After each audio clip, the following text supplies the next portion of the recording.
Welcome everyone to the Realty Plus Real Talk series, where we talk to industry experts and know their honest views and opinions and bring to you real facts and figures.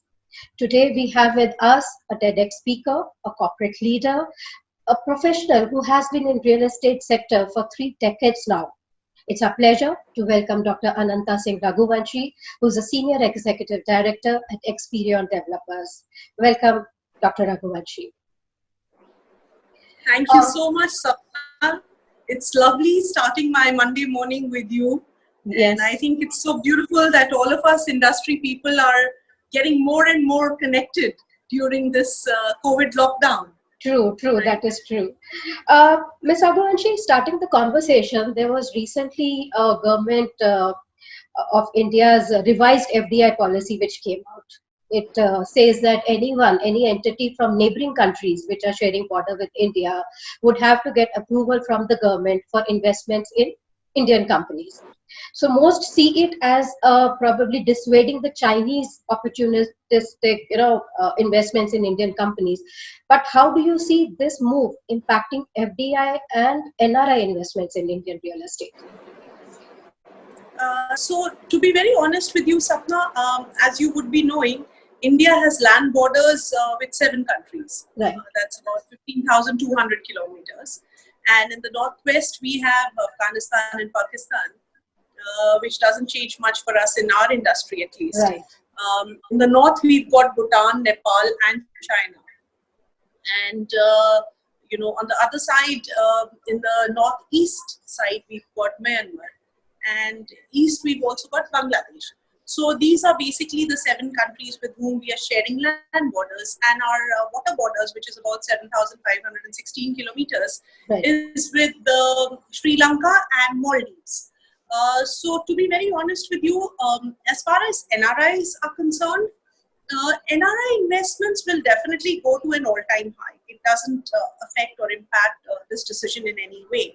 As far as business decisions are concerned, where people think of setting up some kind of plants or factories or any other manufacturing units and stuff like that, again, these are not really the 7+2 countries where we get economically impacted in that manner. So it's more of a, I think there are some checks and balances which are very important for the companies and for the countries both to keep so that, there is a control over what is going on in the economic environment, because you would understand that the entire calculation of the economic impact on the output we would know only once there is a cure or a vaccine and life comes back to normal. Till then, we are only guessing and conjecturing about, what the impact is and what the impact could be. But in terms of venture capital and all, because a lot of these venture capitals, maybe they are owned by or have major holdings by Chinese companies. So would something like that impact, investments in realty? I don't see any long-term impact because there is a good side to it also. I mean, we are hoping to get a whole lot of those 1,000, so to say, companies which are planning to set up their manufacturing units here and to move base here. Correct. So it's you give some, you get some, right? So we'll have to wait and watch.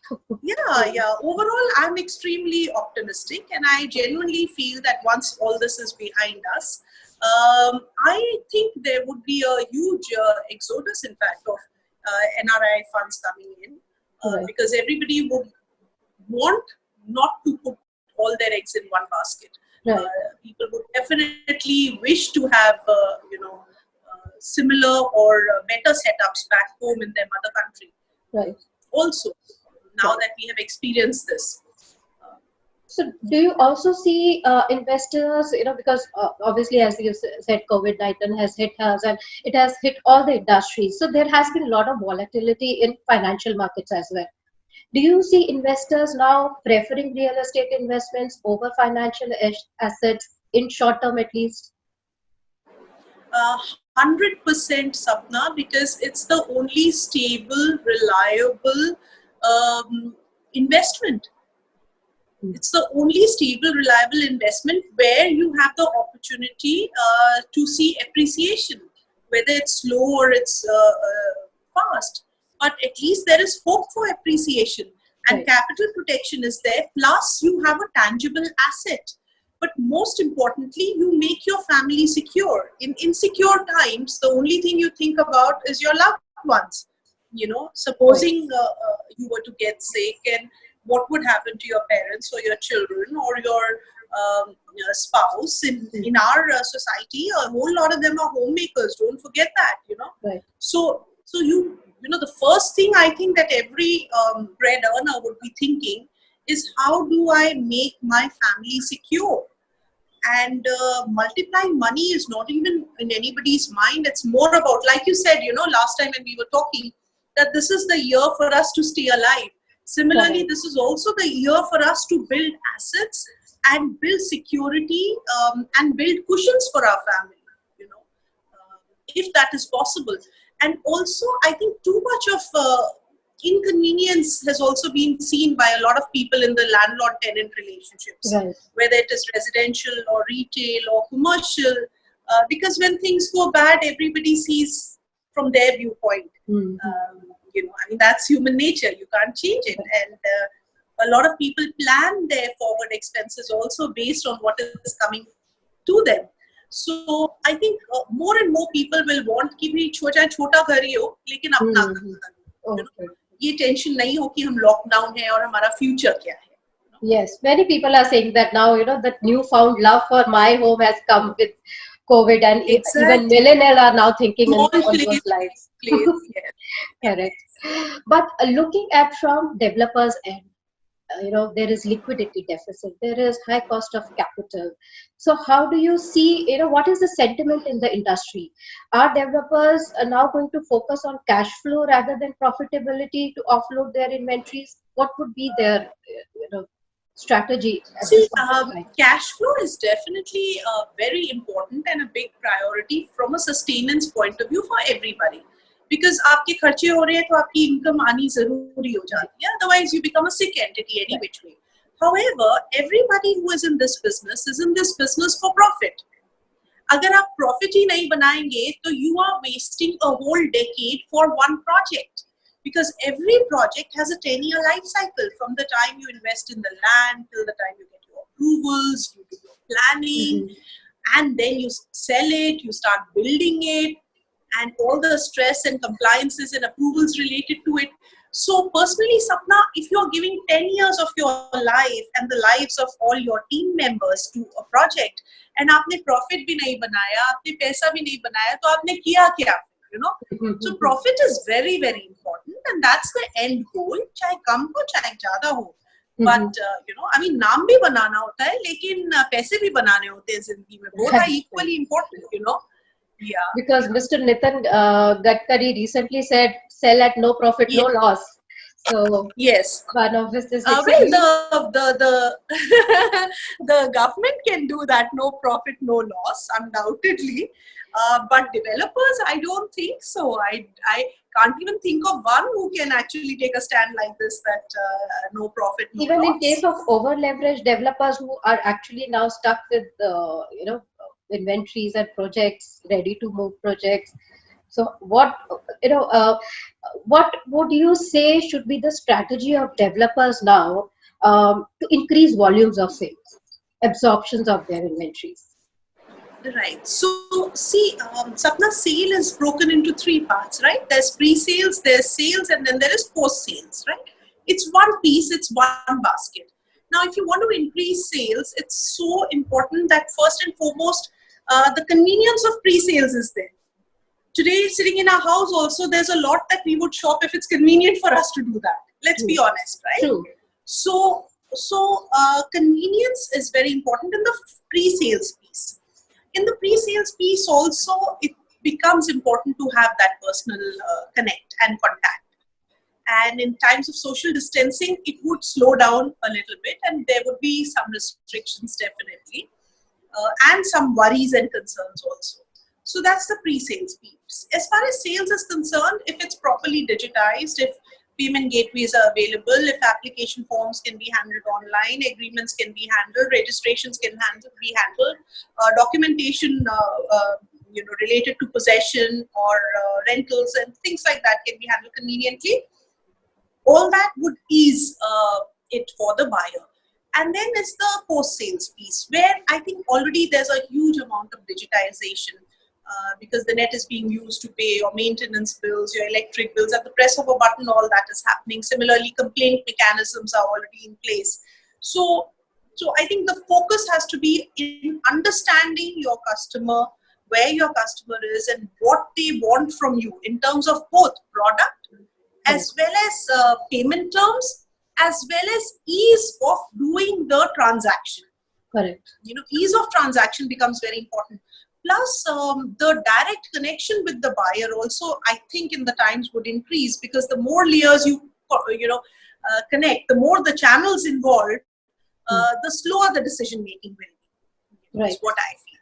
So how are Influencers you will doing? become more important. How are you Sorry? doing at Experion? How are you, kind of connecting with your consumers and making the Yes, things yes. happen? It's very interesting. Our sales teams, they are connecting with their investors through all this Zoom and MS Correct. Teams and WebEx and everything.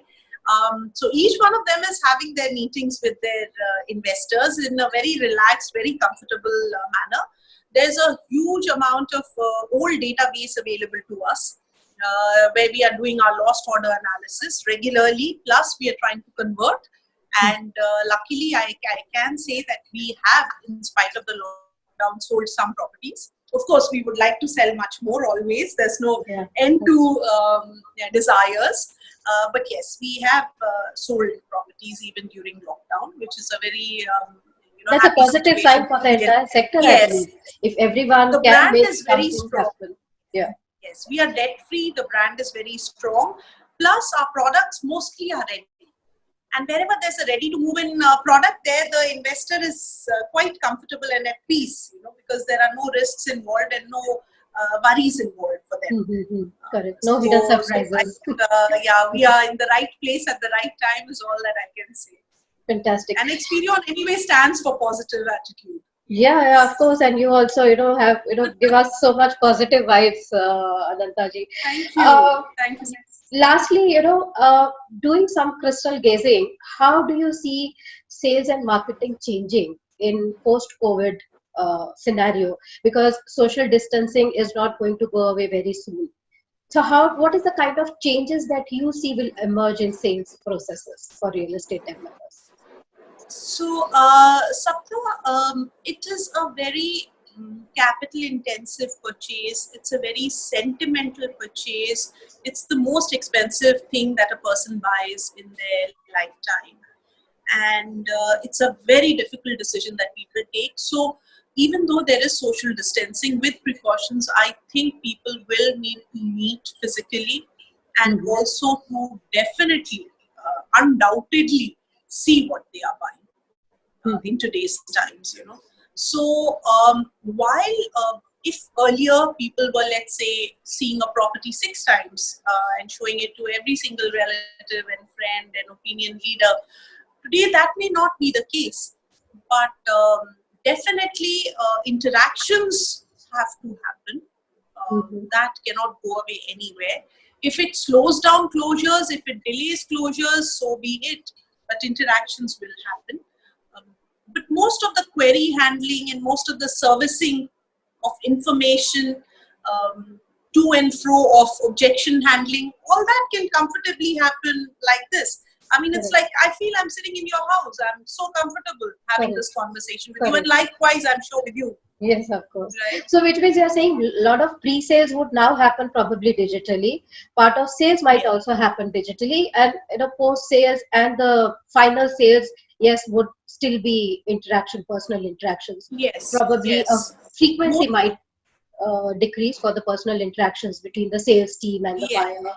But Yeah. you see, so technology will have more influence now, maybe more say in the sales now going forward. Definitely, definitely. I think all of us have to keep thinking about what is the simplest and most convenient and reliable and fastest way to reach out to each other, so that is very important, I think, for everybody, because you can't be recording every single discussion. You can't be. So I think there has to be a very smart reporting mechanism and information capturing mechanism, which helps in quicker decision making. Thank you so much, Dr. Raghuvanshi, for your those valuable inputs and the suggestions that you made here. It's so nice to have you here with us today on Realty Plus Real Talk series. Wish you all the best. Thank you so much. Thank you so much, Sapna. It's always a pleasure talking to you, and I wish Realty Plus and Real Talk all the very best. We are in tough times, but I think we are tougher than everything else. Yes. This is the 15th year of Realty Plus. We are 16 years now, completed 15 years. Oh, sweet 16. Yes. Yes. And this should be the sweetest episode with two ladies on it. Yes, yes, of course. Thank you so much. Thank you, Dr. Raghuvanshi. Take care. Bye-bye. Thank you.